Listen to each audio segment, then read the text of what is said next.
स्वागत है साथियों। दृष्टि क्विक बुक के समरी लेक्चर में आज हम लोग पढ़ने वाले हैं राष्ट्रीय आंदोलन। जीएस ऑनलाइन की प्लेलिस्ट विजिट करें, वहाँ से आपको सारे वीडियोस मिल जाएंगे। हालांकि सारे प्लेलिस्ट जो इस बुक का प्लेलिस्ट है वो इसके डिस्क्रिप्शन बॉक्स में आपको मैं दे देता हूँ, ताकि वहाँ से आप सीधे प्लेलिस्ट पे विजिट कर सकें। तो अभी तक हमने देखा कि 18 जो कांग्रेस के पहले की कुछ संगठन हैं वो कैसे स्थापित होते हैं।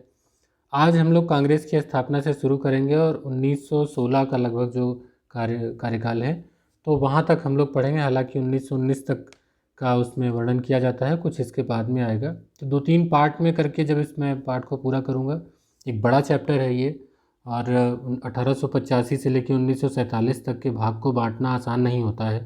तो पहली बात तो इस बुक ने बहुत अच्छे से समराइज़ किया हुआ है, और उसके जो बेहद इम्पॉर्टेंट हैं फैक्ट हैं वो मैंने आपके लिए यहाँ पर रखे हुए। तो इन चीज़ों को छांटना बड़ा कठिन काम होता है, क्योंकि आप किसी भी टॉपिक को छोड़ नहीं सकते हो। अब स्टेटमेंट बेस्ड क्वेश्चन आते हैं और वहाँ से आपको क्वेश्चन करने ही करने होते हैं, अदरवाइज़ आपके नंबर गलत हो जाते हैं। तो इस टफ कंपटीशन में बहुत कम समय में आपको हर चीज़ें पढ़नी होती हैं एग्ज़ाम के पहले। ये वीडियो आपके लिए बहुत हेल्पफुल होने वाला है। आइए शुरू करते हैं कांग्रेस की स्थापना। इन सारे फैक्ट से आप सभी परिचित होंगे, अगर पढ़ रहे होंगे तो मैं फटाफट इसको पढ़ता हूँ, आप इसको रिवाइज़ करिएगा। कि इसकी स्थापना जो कि अंग्रेज़ थे, अधिकारी थे एलन ऑक्टेवियन ह्यूम, तो नाम एऊ ह्यूम था। इन्होंने दिसंबर 1885 में की। तो अधिवेशन इसका पुणे में आयोजित होना था, लेकिन वहाँ प्लेग फैल गया तो बम्बई में आयोजित किया गया। स्थान था ग्वालियर टैंक का स्थित गोकुलदास तेजपाल संस्कृत कॉलेज। डेट थी 28 दिसंबर 1885। तो चूंकि इसका पहले नाम था भारतीय राष्ट्रीय संघ, लेकिन दादा भाई नौरोजी के सुझाव पर इसका नाम बदल करके कर दिया गया भारतीय राष्ट्रीय कांग्रेस। तो उस समय का दौर क्या था, तो भारत के वायसराय जो थे उस समय लॉर्ड डफरिन थे। जो उस समय कुल सदस्य यहाँ पर भाग लेते हैं उनकी संख्या कुल 72 थी। जो सर्वाधिक सदस्य थे वो बम्बई प्रांत से थे, लगभग 38 सदस्य। पहले अध्यक्ष की बात करें तो WC बनर्जी यानी कि व्योमेश चंद्र बनर्जी थे, और सचिव थे AO ह्यूम। प्रमुख सदस्यों की बात करें तो फिरोज शाह मेहता, बदरुद्दीन तैयब जी, WC बनर्जी, आनंद मोहन बोस, रमेश चंद्र दत्त तो प्रमुख थे। इसमें आप देखेंगे सुरेंद्र नाथ जो बनर्जी हैं, सुरेंद्र नाथ बनर्जी, उनका नाम इसमें आपको नहीं दिखाई देगा, क्योंकि इसी समय इंडियन एसोसिएशन कॉन्फ्रेंस का दूसरा अखिल भारतीय सम्मेलन चल रहा था, वो इसके अध्यक्ष थे। और बाद में एक साल बाद 1886 में इसका भी विलय कांग्रेस में हो जाता है। तो ये हमने अपने पिछले लेक्चर में भी डिस्कस किया था। एक नाम आता है सर सैयद अहमद खां का, कि ऐसे व्यक्ति थे जो भारतीय राष्ट्रीय कांग्रेस से कभी नहीं संबद्ध रहे। और एक नाम और भी आता है बाल गंगाधर तिलक का। तो ये कांग्रेस के सदस्य ज़रूर थे, लेकिन कभी अध्यक्ष नहीं चुने गए, क्योंकि ये फेमस नाम है थोड़ा, इसलिए अक्सर का स्टेटमेंट बस पूछे गए हैं, तो यहाँ पर बुक में इसको मेंशन कर दिया गया है। कांग्रेस की स्थापना को लेकर कई मत हैं। तो जैसे उसमें एक आता है सेफ्टी वॉल्व का सिद्धांत। तो माना जाता है कि भारतीय जनता में जो पनपता असंतोष है वो किस तरीके से रुक सके, तो उनकी मांग के रूप में कांग्रेस के प्रतिनिधित्व के रूप में सरकार तक आ सके और उस पर कंट्रोल पाया जा सके। तो ये सेफ्टी वॉल्व का सिद्धांत, इसको किसने फेमस किया, ये क्वेश्चन हमारे लिए ज़्यादा इम्पॉर्टेंट है जानना। तो इसका जो उद्गम है वो मिलता है लाला लाजपत राय की यंग इंडिया में प्रकाशित एक लेख में। तो उन्होंने इसमें लेख में लिखा कि कांग्रेस को डफरिन के दिमाग की उपज बताया। इस पर उन्होंने और भी आगे लिखा कि उन्होंने बताया कि कांग्रेस की स्थापना का उद्देश्य राजनीतिक आज़ादी हासिल करने से कहीं ज़्यादा यह था कि उस समय ब्रिटिश साम्राज्य पर आसन्न खतरों से उसे बचाया जा सके। वो उसी समय भांप चुके थे, इसलिए उन्होंने आगे लिखा, कांग्रेस के लिए ब्रिटिश साम्राज्य के हित पहले स्थान पर थे और भारत का हित दूसरे स्थान पर। कोई यह कह नहीं सकता कि कांग्रेस अपने उस आदर्श के प्रति ईमानदार नहीं रही है। तो सधे शब्दों में इन्होंने कांग्रेस की नीतियों की आलोचना भी की, कांग्रेस को बताया कि वो कांग्रेस क्या थी। कई लोगों ने टिप्पणी भी की इसके उद्गम को लेकर के, उत्पत्ति को लेकर। जैसे एक स्टेटमेंट आता है बंकिम चंद्र चटर्जी का, तो वो कहते हैं कि कांग्रेस के लोग पदों के भूखे हैं। सर सैयद अहमद खां थे, उनका कहना था कि कांग्रेस आंदोलन न तो लोगों द्वारा प्रेरित था, न ही उनके द्वारा सोचा गया या योजनाबद्ध था। अश्विनी कुमार दत्त कहते हैं कांग्रेस सम्मेलन तो 3 दिन का तमाशा है। डफरिन कहते थे यह जनता के उस अल्पसंख्यक वर्ग का प्रतिनिधित्व करती है जिसकी संख्या सूक्ष्म है। करजन कहते थे कांग्रेस अपनी मौत की घड़ियां गिन रही है। भारत में रहते हुए मेरी एक सबसे बड़ी इच्छा है कि मैं उसे शांतिपूर्वक मरने में मदद कर सकूं। यहाँ तक कि बाल गंगाधर तिलक ने भी कहा कि यदि वर्ष में हम एक बार मेढक की तरह टर्राएं तो हमें कुछ नहीं मिलेगा। तो सबने अपनी अपनी विचारधाराओं को अपने अपने कथन के माध्यम से सामने रखा और यहीं पर आयोग ने क्वेश्चन पूछ लिया और हमारे कुछ जो मार्क्स होते हैं वो इन्हीं पे डिपेंड करते हैं।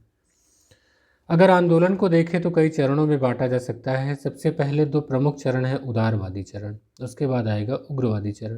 कांग्रेस की जब शुरुआत होती है तो इसका लक्ष्य होता है अनुनय विनय, प्रतिवेदन, भाषण, लेख, इनके माध्यम से ब्रिटिश हुकूमत के सम्मुख अपनी मांगें प्रस्तुत करना। जो उदारवादी थे वो ब्रिटिश सरकार की न्यायप्रियता पर इनका पूरा विश्वास था। तो जो ये चरण चला ये 1885 से लगभग 1905 तक चला। इनके प्रमुख नेताओं में थे दादा भाई नौरोजी, सुरेंद्रनाथ बनर्जी, गोपाल कृष्ण गोखले, फिरोज शाह मेहता, मदन मोहन मालवीय, डब्ल्यू.सी. बनर्जी। तो ये उदारवादी थे, इसलिए इनका नाम थोड़ा इम्पोर्टेंट हो जाता है, तो इनका ध्यान रखिएगा क्योंकि ऐसे भी पूछा सकता है इनमें से कौन से उदारवादी थे, कौन से उग्रवादी। इनकी कार्यप्रणाली जैसे कि मैंने कहा तो ये अपनी मांगें पूरी करवाने के लिए ज्ञापन वगैरह दिया करते थे और सरकार माने ना माने वो सरकार पर निर्भर करता है। उदारवादी नेताओं के भी अपने कुछ प्रमुख कार्य रहे, जैसे मांग पूरी करवाने के उद्देश्य से ब्रिटेन में दादा भाई नौरोजी की अध्यक्षता में 1887 में भारतीय सुधार समिति की स्थापना हुई।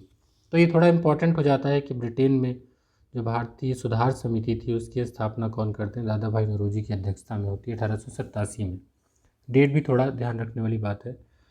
और 1892 का जो भारतीय परिषद अधिनियम आया उसका भी पारित होना उदारवादी नेताओं की एक मांग का परिणाम था। तो उदारवादी जो थे वो उन्होंने मांग करी कि सरकार द्वारा भारतीय व्यय की समीक्षा है तो वेल्बी आयोग का गठन किया जाए, तो ये भी किया गया। उसके बाद जो पहला चरण था उदारवादी, इसमें स्वरूप कांग्रेस का धर्मनिरपेक्ष बनाने की कोशिश की गई, तो सभी धर्मों के लोगों को अध्यक्षता करने का अवसर मिला। तो आपसे यहाँ क्वेश्चन बन जाता है कि प्रथम पारसी अध्यक्ष कौन थे, तो दादा भाई नौरोजी 1886 में। प्रथम मुस्लिम अध्यक्ष कौन थे, बदरुद्दीन तैयब जी 1887 में। और प्रथम ईसाई अध्यक्ष कौन थे, जॉर्ज जूलियो 1888 में। तो 86, 87, 88 और पहला जो देखा आपने वो देखा ही 85 में। तो देखिए क्रम से जो धर्म है वो हर धर्म को यहाँ पर स्थान मिले, धर्मनिरपेक्ष स्वरूप कांग्रेस का दिखाई देने के लिए ऐसा प्रयास किया गया। कांग्रेस का समर्थन प्राप्त हो इसके लिए लंदन में 1889 में ब्रिटिश कमेटी ऑफ इंडिया बनी। इसके सचिव थे विलियम डिग्बी। इसी ने लंदन में इंडिया नामक पत्रिका का प्रकाशन किया। तो थोड़ा ये इम्पोर्टेंट हो जाता है क्योंकि भारत के बाहर का है। उदारवादियों की मांगें क्या थीं इसको समझ लेते हैं। तो सिविल सेवा का भारतीयकरण हो, विधान सभाओं का विस्तार हो, सदस्यों की सहभागिता हो, न्यायिक अधिकारों को कार्यकारी अधिकारों से पृथक किया जाए, कल्याणकारी कार्य, प्राथमिक शिक्षा का प्रसार, तकनीकी उच्च शिक्षा की सुविधाएं बढ़ाई जाएं, सिंचाई योजना, कृषि बैंकों की स्थापना हो। और इनकी सबसे बड़ी बात ये थी कि इनका जो आंदोलन का स्वरूप था ना, ये क्या सोचते थे। इनका मानना था कि ऑस्ट्रेलिया कनाडा में जैसे स्वशासित उपनिवेश हैं, ब्रिटेन के साम्राज्य के अंदर रह करके स्वशासन है उनका, उसी प्रकार से हमें भी लोकतांत्रिक स्वतंत्रता की मांग मिली। तो ये एक उपनिवेशिक स्वतंत्रता की मांग कर रहे थे। तो उदारवादियों की जो सीमाएं थीं वो बहुत हद तक सीमित थीं, क्योंकि अंग्रेज़ों को क्या लेना देना था भारत से, इसलिए उन्होंने कभी इनकी कोई परवाह नहीं की। तो ये अपनी नीतियों में पूरी तरीके से असफल भी रहे। अगर डरफरिन के वाक्य में देखें तो कांग्रेस को राष्ट्रद्रोहियों की संस्था कहकर उन्होंने खुद पुकारा। तो जिनकी ऐसी भावना होगी वो भारत के हित में कभी कुछ कर ही नहीं सकते थे। तो ये विफल रहे। जब विफल रहे, उनकी मांगें नहीं मानी गई, तो कुछ जो उसमें नेतृत्व था वो उसका मुखर विरोध करता है। इसमें आते हैं लाल बाल पाल। तो अगला जो चरण आएगा 1905 के बाद 1919 तक का जो दौर देखेंगे, ये उग्रवाद का चरण है। तो उग्रवाद यहाँ गलत रेफरेंस में नहीं है।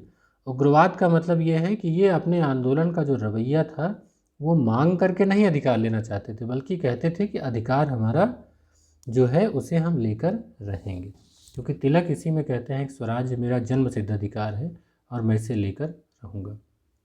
लाल बाल पाल थे, उसमें थे लाला लाजपत राय, बाल गंगाधर तिलक और पाल बिपिन चंद्र पाल। इसके साथ ही अरविंद घोष भी थे। तो इन नेताओं ने स्वराज्य प्राप्ति को ही अपना प्रमुख लक्ष्य और उद्देश्य बनाया। तो कारण एक ही था कि जो अनुनय विनय और मांग था उन पर ध्यान नहीं दी गई। तो इससे और कई ऐसी घटनाएं हुई सरकार द्वारा भड़काने वाली नीतियां, जैसे प्रेस में देखा आपने वर्नाक्युलर प्रेस एक्ट 1878 मुंह बंद कर दिया गया देसी समाचार पत्रों का। विश्वविद्यालय अधिनियम 1904, इतना अनुशासन कर दिया गया उच्च शिक्षा पर कि सरकारी हस्तक्षेप बढ़ गया। Indian official secrets act 1904, Bengal विभाजन जैसी नीतियाँ जो कि भारत को विभाजित करने का काम कर रही थी, तो इन्होंने भी बहुत प्रभावित किया उग्रवादियों को। कुछ ऐसे तत्कालिक घटनाक्रम थे जिससे भारतीयों का हौसला बढ़ा, जैसे इटली इथियोपिया से पराजित हो गया 1895-96 में। तो उनको लगा कि यूरोपीय देश जो हैं वो, पहले लगता था कि उनको कोई पराजित नहीं कर सकता, अब उनको उदाहरण मिल रहे थे। 1895 में 96 में इथियोपिया से इटली पराजित हो गया। जापान जैसा छोटा देश रूस को पराजित कर देता है 1904-05 में।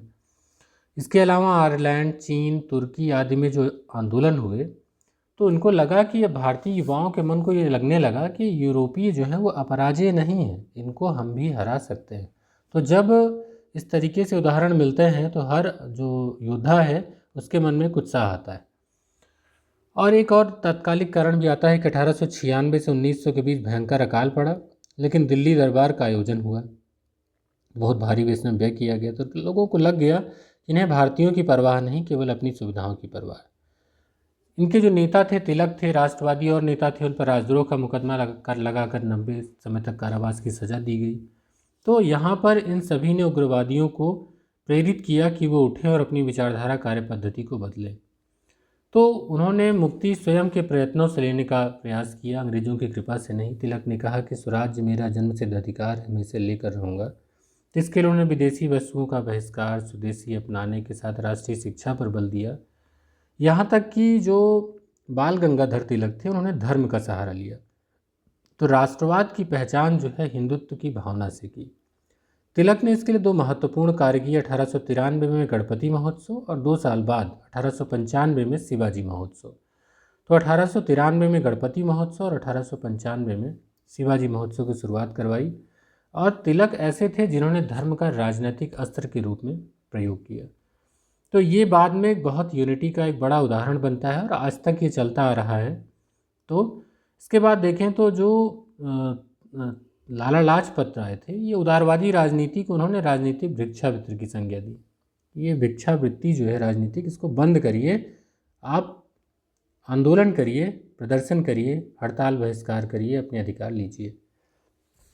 कैसे प्रभावी हो, इसके लिए राष्ट्रीय शिक्षा योजना के तहत सर गुरदास बनर्जी ने बंगाल राष्ट्रीय शिक्षा परिषद बनाई। इसी समय पंजाब का डीएवी आंदोलन भी तेज़ी से फैला। तो उग्रवादियों ने कई तरीके से क्रिएटिव काम किए। कौन से थे? ग्राम सफाई, प्रतिबंधक पुलिस कार्य, मेलों का आयोजन, विभिन्न सहकारी संगठन, स्वयंसेवी संस्थाएं, गुप्त संगठन। देखिए, जब आप कोई सत्ता हासिल करना चाहते हैं तो सीधे आपको सत्ता नहीं मिल जाएगी, आपके पास उस संगठन का अनुभव होना चाहिए। तो छोटे छोटे संगठन जब गठित होते हैं तो वही आगे चल करके बल बनते हैं। तो उदारवादियों के साथ वैचारिक संघर्ष भी इनका होता रहा। क्यों? सीधी सी बात थी, उदारवादी मांग के जरिए अपनी बातें मनवाना चाहते थे शांतिपूर्वक, जबकि उग्रवादी इनका रास्ता अलग था, ये पूरे हक से मानते थे अपने अधिकार को। तो 1907 में सूरत में कांग्रेस का विभाजन हो गया, तो राष्ट्रीय आंदोलन कमज़ोर हो गया, थोड़ा ब्रिटिश सरकार को मिल गया अवसर कि उसका आंदोलन का दमन करे। 1905 का दौर बड़ा ख़राब रहा, ये लॉर्ड कर्जन का काल था। तो ये साम्राज्यवाद का उच्चतम बिंदु था। सबसे विवादित कार्य बंगाल विभाजन रहा, एक प्रहार था राष्ट्रवाद पर। देखिए, इसमें उन्होंने प्रशासनिक असुविधा को कारण बता करके बंगाल प्रेसिडेंसी में बंगाल, बिहार, उड़ीसा जो था उसमें से इसका विभाजन कर दिया। तो जो पश्चिमी बंगाल था हिंदू बहुल था, जो पूर्वी बंगाल था मुस्लिम बहुल था। तो दरअसल ये चाहते थे कि इसको ऐसा बांटो कि जो राष्ट्रीय चेतना है ना वो नष्ट हो जाए। तो धार्मिक आधार पर इसको किया गया। तो इन्होंने चोरी छुपे दिखाने की कोशिश की कि ये प्रशासनिक असुविधा के कारण है, लेकिन दरअसल इनका जो लक्ष्य था वो बहुत कूटनीति से प्रेरित था। तो बंगाल विभाजन द्वारा लॉर्ड कर्जन कांग्रेस स्वतंत्रता आंदोलन को दुर्बल बनाना, मुस्लिम संप्रदायवाद को उभारना था। कुछ यहाँ पर तिथियाँ महत्वपूर्ण हैं, जैसे 20 जुलाई 1905, तो ये कहीं कहीं पर 19 जुलाई भी मिलता है, को बंगाल विभाजन की घोषणा हो जाती है।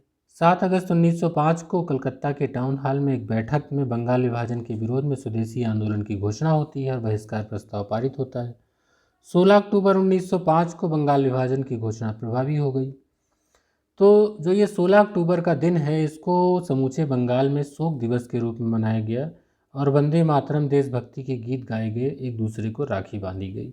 तो 16 अक्टूबर का जो दिन है शोक दिवस के रूप में याद किया गया। कांग्रेस ने 1905 के बनारस अधिवेशन में स्वदेशी तथा बहिष्कार आंदोलन का अनुमोदन किया। तो बंगाल विभाजन के बाद जो गतिविधियां हुई, स्वदेशी आंदोलन कैसे चला, इसका थोड़ा सा यहाँ पर दिखाया गया है। इसका जो प्रचार प्रसार था समूचे देश में किया गया। यहाँ तक कि जो अंग्रेज अधिकारी वैलेंटाइन सिरोल थे, उन्होंने तिलक को भारतीय अशांति का जनक कहा। किस किस क्षेत्र में कौन कौन गया इसका प्रचार प्रसार करने, वो यहाँ पर थोड़ा इम्पोर्टेंट है। लोकमान्य तिलक विशेषकर बम्बई और पुणे में, अजीत सिंह एवं लाला लाजपत राय पंजाब और उत्तर प्रदेश में, सैयद हैदर रजा ने दिल्ली में, और चिदम्बरम पिल्लई, सुब्रमण्यम अय्यर, पी आनंद चार्लू, टी.एम. नायक जैसे नेताओं ने मद्रास प्रेसिडेंसी में इसका नेतृत्व किया। तो इसमें बहिष्कार आंदोलन के अंतर्गत न केवल विदेशी वस्त्रों का बहिष्कार किया गया, बल्कि स्कूलों, अदालतों, उपाधियों, सरकारी नौकरियों आदि का भी बहिष्कार किया गया। तो बहिष्कार का जो रहा, इसका प्रभाव बहुत विशेष रहा पड़ा। यहाँ एक प्रमुख थी अनुशीलन समिति बंगाल की, पहली क्रांतिकारी संस्था थी जो बारीन कुमार घोष और भूपेन्द्र नाथ दत्त के नेतृत्व में स्थापित की गई थी। इस संगठन का मुख्य पत्र था युगांतर। तो इस समय लोगों को आंदोलन के प्रति समर्थन एकत्रित करने में एक और प्रमुख थी स्वदेश बांधव समिति। तो ये 12 साल के अध्यापक थे अश्विनी कुमार दत्त, तो उनकी महत्वपूर्ण भूमिका रही। इसकी प्रमुख अगर उपलब्धि देखें तो जनता के मध्य आत्मनिर्भरता तथा आत्मशक्ति का प्रसार हो जाता है। टैगोर ने इसी समय अनार सोनार बंगला नामक गीत लिखा, ये खूब गाया गया और बाद में 1971 में बांग्लादेश का राष्ट्रगान बना। 1906 में एक राष्ट्रीय शिक्षा परिषद की स्थापना की गई और कला के क्षेत्र में एक प्रफुल्ल चंद्र राय थे, बंगाल केमिकल्स स्वदेशी स्टोर्स की उन्होंने स्थापना की। कला के क्षेत्र में अवनीनाथ टैगोर ने कई काम किए। विज्ञान के क्षेत्र में जगदीश चंद्र बोस, प्रफुल्ल चंद्र राय और इन्होंने अन्य वैज्ञानिकों ने सफलताओं ने आंदोलन को मजबूती प्रदान की। महिलाओं ने भी भागीदारी दिखाई, युवाओं ने भी भागीदारी दिखाई, लेकिन किसान और मुस्लिमों की भागीदारी से थोड़ा वंचित रह गया। तो कई कारण भी थे, सांप्रदायिकता का जहर भी बन गया, कुछ धार्मिक इसका स्वरूप भी हो गया, इसलिए भी कुछ लोग इससे कट कर रहे। एक घटना घटित होती है इसके बाद 1906 में मुस्लिम लीग की स्थापना। दरअसल अंग्रेजों ने फूट डालो और राज करो की नीति अपना ली। तो अक्टूबर 1906 में शिमला में तत्कालीन वायसराय लॉर्ड मिंटो से मुसलमानों का एक प्रतिनिधिमंडल आगा खां के नेतृत्व में मिला। तो चूँकि ये अंग्रेजों की ही आग्रह पर था, तो उन्होंने कहा कि प्रतिनिधिमंडल ने सरकार के प्रति वफादारी प्रस्तुत करते हुए मुसलमानों के लिए विशिष्ट स्थिति प्रदान करने का आग्रह किया। वायसराय मिंटो से आश्वासन प्राप्त करने के बाद पूर्वी बंगाल में मुसलमानों द्वारा बंगाल विभाजन के समर्थन में सभाओं का आयोजन किया गया। 30 दिसंबर 1906 को आगा खां, ढाका के नवाब सलीमुल्लाह और मोहसिन उल मुल्क के नेतृत्व में मुस्लिम लीग की स्थापना हुई। सलीमुल्लाह को इसका संस्थापक माना जाता है और आगा खां मुस्लिम लीग के प्रथम अध्यक्ष हुए। तो इसका मुख्य रूप से 3 प्रमुख उद्देश्य था। वो ये था कि मुसलमानों में ब्रिटिश सरकार के प्रति निष्ठा बढ़ाना, दूसरा था मुसलमानों के राजनीतिक अधिकारों की रक्षा करते हुए इसका विस्तार करना, तीसरा था कि अन्य संप्रदायों के प्रति होने वाली असहिष्णुता व कटुता की भावना के प्रसार को रोकना। एक महत्वपूर्ण फैक्ट ये है कि 1908 का अमृतसर अधिवेशन जो इसका था मुस्लिम लीग का, तो उसमें मुस्लिम लीग ने पृथक निर्वाचन मंडल की मांग की और 1909 के मार्ले मिंटो सुधार में से मान लिया गया। कांग्रेस का कलकत्ता अधिवेशन की बात करें 1906, तो ये बड़ा इंपॉर्टेंट है, दादा भाई नौरोजी की अध्यक्षता में हुआ था। तो यहाँ पर जो नरमपंथी थे और उग्रवादी गर्मपंथी थे, इनके बीच में थोड़ा विवाद हो गया। तो इसमें अंत में दादा भाई नौरोजी को अध्यक्ष चुनकर विवाद को समाप्त, क्योंकि ये जो विवाद था ये अध्यक्ष पद को लेकर के ही था। तो फिर जब दादा भाई नौरोजी अध्यक्ष बन गए तो सभी शांत हो गए, क्योंकि उनका सभी सम्मान करते थे, सीनियर थे वो। तो उग्रवादियों ने स्वदेशी आंदोलन, बहिष्कार आंदोलन, राष्ट्रीय शिक्षा, स्वशासन संबंधित 4 प्रस्ताव पारित कराए। तो हालांकि उग्रवादियों के यहाँ पर वर्चस्व बढ़ता रहा, तो इन्होंने 4 प्रमुख प्रस्ताव पारित कराए। जो दादा भाई नौरोजी थे, उन्होंने इसी अधिवेशन में सर्वप्रथम स्वराज की मांग प्रस्तुत की। सूरत विभाजन की बात करें तो जब 1906 में भी विभाजन की बात आ ही गई थी, जब मतभेद हो गए तो विभाजन तो होना तय था। अब जब यहाँ पर अध्यक्ष पद का चुनाव हुआ तो फिर से विवाद शुरू हो गया। इसमें लाला लाजपत राय को उग्रवादी बनाना चाहते थे अध्यक्ष, और जो उदारवादी थे वो रास बिहारी घोष को बनाना चाहते थे। तो बाद में रास बिहारी घोष बने, तो भाई उग्रवादी जो थे वो नाराज हो गए, उन्होंने अपना दूसरा रास्ता चुना। एक और भी कारण था कि उदारवादी स्वदेशी बहिष्कार आंदोलन का प्रसार बंगाल में चाहते थे, उग्रवादी कहते थे कि इसको भारत के अन्य हिस्सों में भी फैलाइए। तो स्वदेशी आंदोलन कैसे चले, इसको लेकर के भी विवाद हो गया। तो विभाजन होना था। तीसरा कारण था कि 1905 में प्रिंस ऑफ वेल्स स्वागत समारोह था, तो उग्रवादियों ने इसका विरोध किया, उग्रवादियों ने इसका विरोध नहीं किया, तो ये भी विवाद का कारण बन गया। तो और एक अधिवेशन को लेकर के भी था। उदारवादी चाहते थे कि अधिवेशन सूरत में हो और उग्रवादी चाहते थे कि नागपुर में हो, चूँकि सबका अपना अपना प्रभाव क्षेत्र था। तो 1907 का अधिवेशन कहाँ पर हो, इसको लेकर के भी विवाद हो गया। तो इसीलिए सूरत में कांग्रेस का पहला विभाजन हो गया। तो चूँकि अधूरा सम्मेलन रह गया, इसलिए अप्रैल 1908 में इलाहाबाद में सम्मेलन आयोजित किया गया। तो इसमें कांग्रेस हेतु एक नवीन संविधान तथा नियमावली को अनुमोदित कर लिया गया। 1908 में मद्रास अधिवेशन में इसको अनुमोदित कर लिया गया। ठीक है, तो दिल्ली दरबार का आयोजन देखते हैं 1911 में। 12 दिसंबर 1911 को दिल्ली में इंग्लैंड के सम्राट जॉर्ज पंचम और महारानी मैरी के स्वागत में दिल्ली दरबार का आयोजन किया गया। तो इस समय जो वायसराय थे वो थे लॉर्ड हार्डिंग। 1905 में हुए बंगाल विभाजन को रद्द कर दिया गया। इसमें कलकत्ता की जगह दिल्ली को भारत की राजधानी बना दिया गया। तो दिल्ली राजधानी कब बनी? 1911 में। इसमें यह था कि बंगाल विभाजन को रद्द करने के बाद उड़ीसा, बिहार को बंगाल से पृथक कर दिया गया। असम में सिलहट को मिलाकर एक पृथक प्रांत के रूप में इसका गठन किया गया। अब दिल्ली दरबार को लेकर क्वेश्चन आते हैं। तो 3 प्रमुख दिल्ली दरबार हुए हैं, इनको लेकर देख लेते हैं। तो 3 प्रमुख राजकीय दरबार थे अपने विदेशी शासन के दौरान, तो पहला, दूसरा, तीसरा। तो इसको याद रखें। कैसे याद रखेंगे? सबका पहला अक्षर ले लीजिए, किसके किसके शासनकाल में था। तो लिटन, कर्जन, हार्डिंग, लिकहा। लिकहा दरबार लीक हो गया। तो लॉर्ड लिटन के कार्यकाल में सन 1877 में प्रथम दिल्ली दरबार का आयोजन किया गया। तो ईयर भी ऐसे मैंने मार्क कर रखा हुआ, 1877, 1903, 1911। तो थोड़ा सा इसका ना ये ज़रूर याद रखिए, क्योंकि ऐसे पूछा जाता है। फिर उसके बाद इसमें क्या हुआ वो थोड़ा आपके दिमाग में रहेगा कि प्रथम दिल्ली दरबार का आयोजन किया गया। इसमें इंग्लैंड की महारानी विक्टोरिया को भारत की साम्राज्ञी घोषित करने के साथ ही केसरियन की उपाधि दी गई। लेकिन इसी समय भयंकर अकाल पड़ा। दक्षिण भारत में हजारों व्यक्ति जान से हाथ धोना पड़ा। लेकिन लॉर्ड लिटन ने खूब बेशुमार धन की बर्बादी की इसमें। अगर दूसरे दिल्ली दरबार की बात करें तो कर्जन के कार्यकाल में 1903 में हुआ, तो इसमें और धन की बर्बादी की गई। एडवर्ड सप्तम की ताजपोशी की घोषणा की गई। अब ब्रिटिश सरकार की शक्तियों का प्रदर्शन के लिए केवल ये किया गया था, कोई नतीजा इसका था नहीं, कुछ इसका प्रभाव भारत में मिला नहीं। तृतीय दिल्ली दरबार की बात करें तो लॉर्ड हार्डिंग के कार्यकाल में हुआ 1911 में। तो इस अवसर पर जॉर्ज पंचम और महारानी मैरी का भारत आगमन हुआ। तो 3 दरबार ये हुए थे, इसलिए पूछे जाते हैं, तो इनको थोड़ा सा याद रखिएगा। इसी समय क्रांतिकारियों द्वारा दिल्ली षड्यंत्र केस 23 दिसंबर 1912 को रचा गया। क्या है ये दिल्ली षड्यंत्र केस? दिल्ली षड्यंत्र केस दरअसल क्या था कि वायसराय हार्डिंग जिस समय अपने परिवार के साथ समारोह में भाग लेने के लिए दिल्ली में प्रवेश कर रहे थे, उसी समय चांदनी चौक में उनके जुलूस पर बम फेंका गया। हार्डिंग इसमें घायल हो गए। तो इस कार्य को रास बिहारी बोस, सचिन सान्याल के नेतृत्व में बसंत बिस्वास, अमीर चंद, अवध बिहारी और बाल मुकुंद, ये 4 नाम ने अंजाम दिया। तो बाद में इन चारों को दिल्ली षड्यंत्र केस में चलाया गया और इस केस के तहत इनको फांसी दे दी गई, क्योंकि इसमें हार्डिंग घायल हो गया था, मरा नहीं था। फिर प्रथम विश्व युद्ध का दौर आता है। इस दौरान जो क्रांतिकारी गतिविधियां होती हैं, दरअसल भाई प्रथम विश्व युद्ध को भारतीय क्रांतिकारी ने शुभ संकेत के रूप में लिया कि अब तो ब्रिटेन के जो शत्रु हैं वो हमारे मित्र हो गए, तो उनसे कुछ सहायता ली जाए। तो जर्मनी, तुर्की वगैरह से सहायता लेने का प्रयास किया गया। इसमें बर्लिन जर्मनी जो था वो भारतीय क्रांतिकारियों का महत्वपूर्ण केंद्र था। जैसे वीरेंद्रनाथ चट्टोपाध्याय थे, 1909 से ही बर्लिन में अपनी क्रांतिकारी गतिविधियों को जारी रखा। लाला हरदयाल थे, उन्होंने अपने साथियों के सहयोग से बर्लिन में भारतीय स्वतंत्रता समिति का गठन किया। इसका मतलब यही था कि जो विदेश में रह रहे हैं भारतीय, उनको भारत की स्वतंत्रता के लिए प्रेरित किया जाए। तो ऐसा नहीं कि आज़ादी ऐसे मिल गई, विदेश में भी जो लोग थे, जब तक मन नहीं एक होगा, किसी लक्ष्य की तरफ नहीं बढ़ेगा सबका, तब तक कोई कार्य सफल कैसे होगा। तो इसलिए ये लोग इस स्तर पर भी काम कर रहे थे कि लोगों का साथ भी मिले, हमारे जो विचार हैं वो अंतर्राष्ट्रीय विचार बने।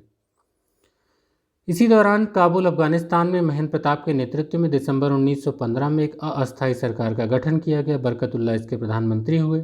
इस पार्टी के अध्यक्ष थे सोहन सिंह। रूस और जर्मनी ने यहाँ तक इसको मान्यता भी दी थी। ये पूछा जाता है अस्थायी सरकार।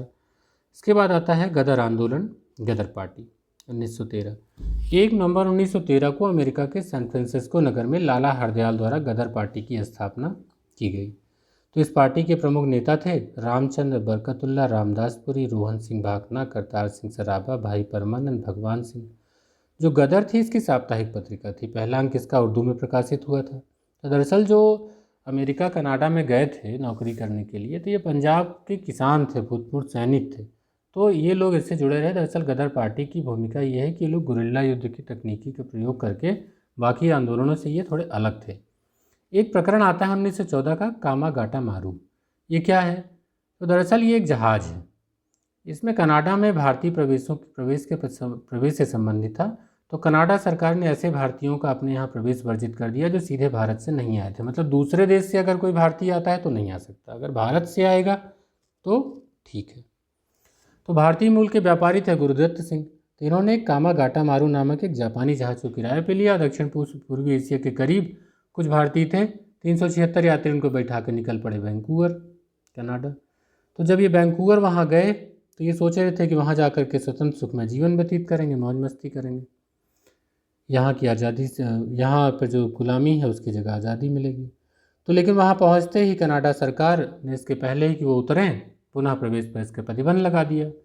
तो वैंकूवर तट पर पुलिस की घेराबंदी हो गई, तो यात्री जहाज से नीचे उतर ही नहीं सके। जब उतर नहीं सके तो लड़ाई लड़ी गई। तो उन्होंने भाई लोगों से मदद मांगी। तो उसमें कनाडा में जो भारतीय थे रहीम बलवंत सिंह, सोहनलाल पाठक, तो उनकी अगुवाई में एक शोर कमेटी, तटीय कमेटी का गठन हुआ। तो उन्होंने चंदा एकत्र किया कि यात्रियों के लिए कानूनी लड़ाई लड़ी जाए कि उनको वहाँ उतरने दिया जाए। तो ऐसा नहीं कि भारतीयों ने वहाँ साथ नहीं दिया, एक शोर कमेटी यानी तटीय कमेटी का गठन हुआ था। किसके अगुवाई में? रहीम बलवंत सिंह और सोहनलाल पाठक की अगुवाई में। यहाँ तक कि जो अमेरिका में रह रहे थे भारतीय भगवान सिंह, बरकतुल्ला, रामचंद्र, सोहन सिंह, तो इन लोगों ने भी, जो गदर पार्टी से जुड़े हुए थे, इन लोगों ने भी यात्रियों के समर्थन में आंदोलन चलाया। लेकिन अब सरकार की जातियों के आगे वो कब तक वहाँ टिके रहते नाव में? तो भाई उनका सख्त रवैया था, तो जहाज़ को वापस लेना पड़ा। तो वैंकूवर की जल सीमा को छोड़ना पड़ा। फिर अंग्रेज़ों ने आदेश भिजवाया कि जहाज़ को सीधे कलकत्ता लाने का आदेश दिया। अब बेचारे वो भूखे प्यासे कलकत्ता वापस आए। तो वैसे ही खुन्नस में थे। यहाँ पुलिस से झड़पें हो गई, करीब 18 यात्री मारे गए। शेष यात्री जो बचे थे उनको जेल में डाल दिया। तो इसे कहते हैं खराब मुहूर्त में यात्रा।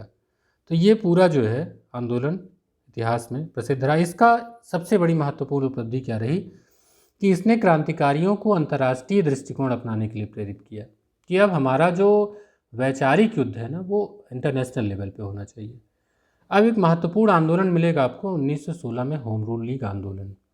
तो आयरलैंड की तर्ज पर बाल गंगाधर तिलक और एनी बेसेंट ने भारत में होम रूल लीग की स्थापना की। दोनों लोग अलग अलग क्षेत्र में, अलग अलग क्षेत्र का मतलब एरिया है। जैसे पूना में तिलक द्वारा होम रूल लीग आंदोलन प्रारंभ किया गया और एनी बेसेंट द्वारा अड्यार मद्रास में शुरू किया गया। तो दोनों लोगों के कार्यक्षेत्र भी अलग अलग थे। तो पूना का जो कार्यक्षेत्र था वो कर्नाटक, महाराष्ट्र यानी बम्बई वाला एरिया छोड़ के बाकी मध्य प्रांत बरार था। एनी बेसेंट का जो था, तो तिलक के अलावा जो कार्यक्षेत्र था वो सारा इनका था। इनके सहयोगी भी थे अरुणडेल और रामास्वामी अय्यर वगैरह।